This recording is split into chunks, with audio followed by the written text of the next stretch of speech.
నమస్కారం ఘంటారావానికి స్వాగతం. ముందుగా ప్రధానాంశాలు. రాజధానిలో జంగిల్ క్లియరెన్స్ పనులు మొదటి విడతలో పూర్తి. మౌలిక వస్తువులపై దృష్టి సారించామన్న సిఆర్డీఏ కమిషనర్.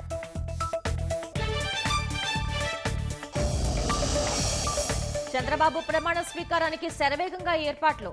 ప్రముఖులు అతిథుల కోసం ప్రత్యేక గ్యాలరీలు.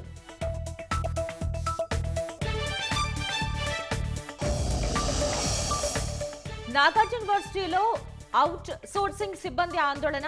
ఏఎన్యూలో ఆందోళన ఏర్పాటు చేసిన వైఎస్ఆర్ విగ్రహాన్ని తొలగించాలని డిమాండ్.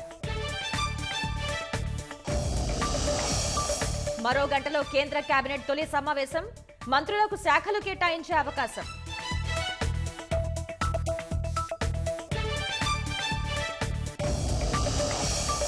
₹14 కోట్ల మందికి ఆహార భద్రతా ప్రయోజనాలు దూరమయ్యాయన్న కేంద్రం.